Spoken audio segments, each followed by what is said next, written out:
परिचय। रामू काका ग्राम पंचायत के प्रमुख थे।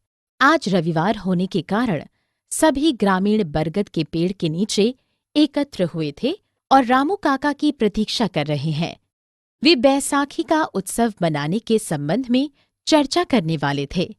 आइए देखते हैं कि वे क्या चर्चा करने जा रहे हैं।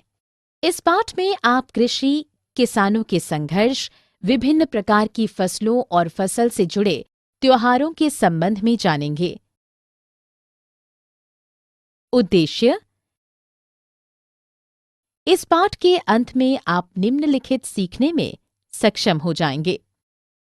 भारत में कृषि के संबंध में चर्चा करने में, किसानों के संघर्ष को समझने में, कृषि क्षेत्र में हुई प्रगति या विकास को जानने में, फसलों से संबंधित त्योहारों को पहचानने में।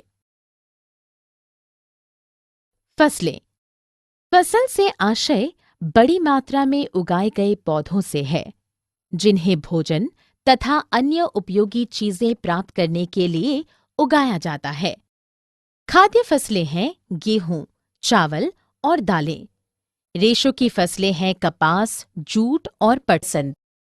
तेल की फसलें हैं सूरजमुखी और सरसों। सभी प्रकार की फसलें सभी मौसमों में नहीं उगती हैं।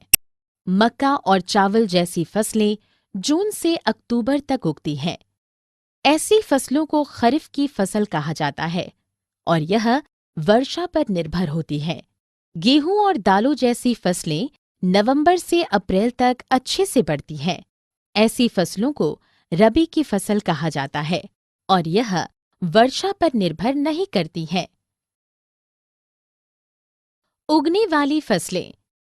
किसान अपने खेत में फसल उगाने के लिए जुताई, खाद डालना, बुआई और सिंचाई जैसे विभिन्न तरीकों को अपनाता है। फसल संरक्षण। जब बीज अंकुरित होते हैं और इनमें से अंकुर निकलते हैं, तो इन्हें कीटों, बीमारियों और खरपतवारों से संरक्षित करना आवश्यक हो जाता है। फसल कटाई। परिपक्व फसलों को काटने और संग्रह करने की प्रक्रिया को कटाई कहा जाता है। भारत में फसलों की कटाई के दौरान कई त्योहार मनाए जाते हैं। ये है पोंगल, मकर संक्रांति, बिहू, ओणम, बैसाखी इत्यादि। फसल भंडारण। कटी हुई फसलों को बड़े बड़े गोदामों में ठीक से भंडारित किया जाता है। इसके बाद किसान इन्हें पैक करके बाजार में ले जाता है और उचित मूल्य पर बेच देता है। कृषि क्षेत्र में क्रांति। इतने वर्षों में कृषि में कई परिवर्तन हुए हैं। फसलें लाभ के उद्देश्य से उगाई जाती थीं। नए संकरित बीजों का उपयोग किया गया और इनकी सिंचाई मोटर तथा ट्यूबवेल के माध्यम से की जाती थी। ट्रैक्टर जैसी आधुनिक मशीनों ने जानवरों को प्रतिस्थापित कर दिया था। कीटनाशकों, कृमिनाशकों का उपयोग किया गया, जिससे फसलों की गुणवत्ता पर प्रभाव पड़ा। इसके लिए किसानों को अत्यधिक धन की आवश्यकता पड़ी।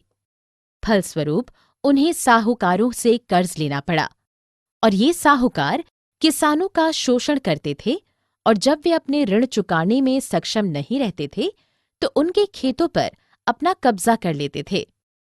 लेकिन किसानों के संघर्ष को देखते हुए सरकार ने उन्हें उचित ब्याज पर पैसा उधार देने के लिए कई संसाधनों को लागू किया है। आज जैविक खेती एक वैकल्पिक कृषि प्रणाली है, जिसकी उत्पत्ति 20वीं शताब्दी के आरंभ में तीव्रता से परिवर्तित होती खेती के तरीकों के प्रतिक्रिया स्वरूप हुई है। सारांश। हमने जो कुछ सीखा है उसे संक्षेप में दोहराएं। भारत एक कृषि प्रधान देश है। फसलें दो प्रकार की होती हैं, खरीफ और रबी की फसलें। किसान अपनी फसलों को उगाने में कई आधुनिक तरीकों को अपनाता है,